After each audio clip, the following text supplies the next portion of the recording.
बिस्मिल्लाहिर्रहमानिर्रहीम। अस्सलाम वालेकुम। उम्मीद है कि आप सब सेहत व ईमान की बेहतरीन हालत में होंगे। क्या आपने इससे पहले कभी गौर किया, कुरान पाक में अल्लाह रब्बुल इज़्ज़त इरशाद फरमाते हैं कि मैंने ज़मीन व आसमान को सिर्फ 6 दिनों में बनाया और 7वें दिन अपने अर्श पर जाकर ठहरा। इस्लामी तालीमात में एक हफ्ते के 7वें दिन यानी जुमा को यौमुल सब्त कहा गया है, यानी सबसे बरकत वाला दिन और बाकी दिनों का सरदार। हरम में काबा यानी अल्लाह रब्बुल इज़्ज़त के घर का तवाफ़ करने का हुक्म भी 7 मरतबा दिया गया है और 7 मरतबा ही सफ़ा और मरवा पहाड़ी के चक्कर लगाने का हुक्म भी दिया गया है। हज के दिनों में शैतान के हर एक अलामती पिलर्स को 7 कंकरियां मारने का हुक्म दिया गया है। सूरह फातिहा, जिसे कुरान करीम और तौहीद की बुनियाद कहा जाता है, और इसकी अहमियत का अंदाज़ा इस बात से लगाया जा सकता है कि मुसलमान 5 वक्त नमाज में इसकी तिलावत करते हैं और इसमें कुल 7 आयात हैं और 21 हरूफ, जो 7 और 3 का मल्टीपल है। 7 साल के बच्चे को हर सूरत नमाज पढ़ाने का हुक्म दिया गया है। जन्नत और जहन्नम के दरवाजे 7 हैं और इनके 7-7 दर्जे हैं। सूरह इत्लाक आयत नंबर 12 में इरशाद बारी ताला है कि अल्लाह रब्बुल इज़्ज़त ने 7 आसमान और इन्हीं के बराबर 7 ज़मीनें बनाई जिसमें इसका हुक्म उतरता है। इसके अलावा अल्लाह रब्बुल इज़्ज़त ने ज़मीन पर और 7 मजबूत आसमान या फिर आसमान की तहें भी बना दी हैं। हज़रत यूसुफ अलैहिस्सलाम के दौर के फ़िरौन मिस्र को ख्वाब में 7 मोटी और 7 दुबली पतली लागर गायें दिखाई गई थी और कौम आद पर अल्लाह रब्बुल इज़्ज़त ने 7 रातें और 8 दिन तक अजाब की आंधी को चलाए रखा। यही नहीं बल्कि ज़मीन पर भी रेनबो में 7 बुनियादी रंग हैं जिससे बाकी रंग बनते हैं और इसी के साथ साथ म्यूज़िक के भी बुनियादी 7 सुर होते हैं। ज़मीन पर 7 बड़े आज़म हैं और 7 ही समुंदर क्यों मौजूद हैं। आखिर इस नंबर 7 में ऐसी क्या खास बात है कि ये कुरान करीम के हर एक अहम वाक़या के अंदर दुनिया और कायनात की बनावट में हमें हर जगह देखने को और सुनने को मिलता है। यकीनन इस नंबर में कोई ना कोई ऐसा राज छुपा हुआ है जिसे हम लोग अभी तक नहीं जानते। कुरान मजीद में नंबर 1 के बाद नंबर 7 सबसे ज़्यादा बार बार रिपीट हुआ है और ये हकीकत है कि हमारी कायनात का निज़ाम सब एटॉमिक लेवल से लेकर कायनात की तरतीब तक सब एक ख़ास किस्म की मैथमेटिकल नंबर्स की तरतीब से डिज़ाइन किया गया है।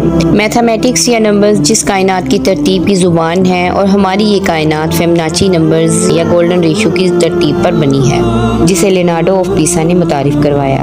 और ये तरतीब कुछ ऐसे है कि मिसाल के तौर पर आप एक नंबर का स्क्वायर लें, अब इसके साथ इसी साइज़ का एक दूसरा स्क्वायर जोड़ दें, अब इसके साथ एक 2x2 का स्क्वायर जोड़ दें, अब इसके साथ एक 3x3 का, फिर 5x5 और फिर 8x8 का।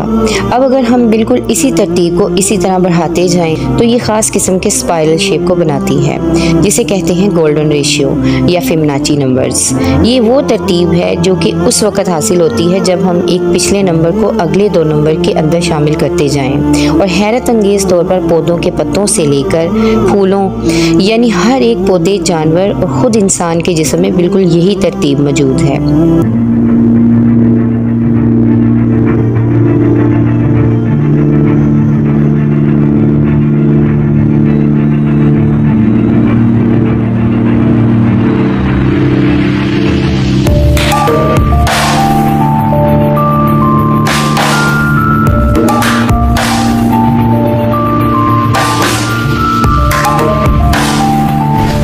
समुद्र की लहरें हों या इसमें मौजूद समुद्री मखलूक़ात या हमारी कायनात में मौजूद प्लैनेट्स और गैलेक्सीज, हैरत अंगेज़ तौर पर ये सभी के सभी इसी स्पाइरल पैटर्न को फॉलो कर रही हैं जो कि हमें ये बताता है कि इस कायनात का बनाने वाला सिर्फ एक खुदा है जिसने इस पूरी कायनात की पूरी तरतीब बिल्कुल एक जैसी रखी हुई है कि हमें कायनात की एक खालिक या एक ही सोच का पता देती है।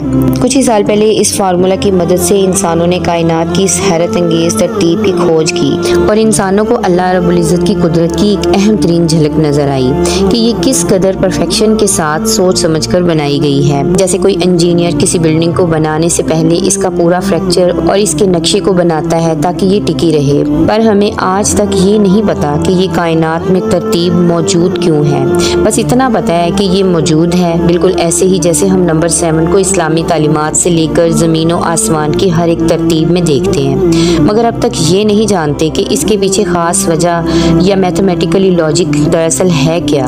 आसान अल्फाज में इस्लामिक स्कॉलर्स के लिए और साइंटिस्ट के लिए नंबर 7 आज तक एक मिस्ट्री है, एक पहेली जिसका अब तक किसी के पास कोई जवाब नहीं। शायद अब तक हम इंसानों का दिमाग इतने एडवांस लेवल तक नहीं जा सका कि इसकी गहराई में उतर सके, और ये यकीनन मुस्तकबिल में हम इंसान इससे रिलेटेड कोई ना कोई खोज तो जरूर लगा लेंगे, क्योंकि अल्लाह रब्बुल इज़्ज़त खुद ये चाहता है कि हम इस कायनात पर गौर व फिक्र करें और इसकी तरतीब पर गौर करें ताकि उसकी ज़ात को पहचान सकें। इसलिए अल्लाह रब्बुल इज़्ज़त बार बार इंसानों को दावत देता है कि हमने दुनिया और कायनात के निज़ाम में दिन और रात के बदलने की निशानियाँ रखी हैं, लेकिन सिर्फ और सिर्फ अक्ल वालों के लिए। फिर फरमाता है कि एक नज़र उठा के इसकी कायनात को देखो तो तुम्हें इसमें कोई खामी नज़र नहीं आएगी। ये हर लिहाज से बिल्कुल परफेक्ट है। कुरान करीम इल्म के अलावा नंबर्स की तरतीब के लिहाज से भी एक मौजे से कम नहीं। मिसाल के तौर पर अगर आप पूरे कुरान का मुताला करें तो लफ्ज़ सज़ा 117 बार रिपीट हुआ है, जबकि लफ्ज़ माफ़ी 234 बार। इसी तरह से अल्लाह रब्बुल इज़्ज़त कुरान करीम में नबी करीम रऊफ़ुर रहीम सल्लल्लाहु अलैहि वसल्लम से कुरान पाक में फरमाते हैं कि कहो। ये कहो का लफ्ज़ 332 बार रिपीट हुआ है, और इसके जवाब में लफ्ज़ उन्होंने कहा ये भी 332 बार ही रिपीट हुआ है। हैरत अंगेज तौर पर दुनिया और आखिरत की ज़िंदगी दोनों 115 मरतबा रिपीट हुए हैं। शैतान और फरिश्ते दोनों का जिक्र पूरे कुरान करीम में 88 यानी 88 टाइम्स में रिपीट हुआ है। ये कैसे मुमकिन है? जन्नत और जहन्नम दोनों का जिक्र 77 टाइम, जबकि ज़कात और बरकत के लफ्ज़ दोनों 32 मरतबा यानी 32 टाइम्स में रिपीट होते हैं। यही नहीं बल्कि मौसम भी सर्दी और गर्मी की सूरत दोनों 5 मरतबा पूरे कुरान करीम में बयान होते हैं। मर्द और औरत को बराबर 23 मरतबा बयान किया गया है, और इसके पीछे लॉजिक ये है कि इंसान की तख्लीक के वक्त बायोलॉजिकली तौर पर एक बच्चा अपने 23 क्रोमोसोम्स को लेता है माँ से और 23 लेता है अपने बाप से, जो टोटल एक इंसान में 46 होते हैं। एक इंसान के डीएनए में मौजूद ये क्रोमोसोम्स इंसान के हर एक करैक्टर और जिस्म को डेवलप करते हैं। क्या ये भी इत्तफाक है? इसके अलावा जिंदगी और मौत दोनों का जिक्र 140 टाइम्स में किया गया है। मजीद पूरे कुरान मजीद में ज़मीन का जिक्र 13 टाइम्स, जबकि समुंदर का जिक्र 32 टाइम्स में किया गया है, और दोनों नंबर्स को अगर जमा करें तो ये 45 बनता है। अब ज़मीन के जिक्र को यानी 13 को 45 से तकसीम करें तो ये बनता है 28.8%। अब इसी तरह समुंदर के जिक्र 32 को 45 से डिवाइड करें तो ये निकलता है 71%। और ये हम सभी लोग जानते हैं कि हमारी टोटल ज़मीन पर खुश्की हमारी पूरे ज़मीन के 28.8 हिस्से पर मौजूद है, और समुंदर 71% हिस्से पर। अल्लाह अकबर। क्या अब भी कोई कह सकता है कि ये सब कुछ महज इत्तफाक है? इसके अलावा कुरान करीम के ऐसे बेतहाशा मौजज़ात मौजूद हैं जो कि इस किताब को अल्लाह रब्बुल इज़्ज़त का कलाम और इस कायनात को इसकी तख्लीक साबित करते हैं, मगर सिर्फ अक्ल वालों के लिए इसमें निशानियां हैं। बाकियों के लिए जिनकी आंखों पर पट्टी और उनके दिलों पर मोहर है, इनके लिए ये सब कुछ सिर्फ एक इत्तफाक है, जैसा कि इनका दुनिया में आना। अल्लाह रब्बुल इज़्ज़त से दुआ है कि वो हमें दीन समझने की और नेक अमल करने की तौफीक अता फरमाए। आमीन। उम्मीद है कि आज की इस मालूमाती वीडियो में आपको काफ़ी मालूमात मिली होंगी और वीडियो आपको अच्छी लगी होगी। वीडियो को लाइक और चैनल को सब्सक्राइब करना ना भूलिएगा। जज़ाकल्लाह खैर।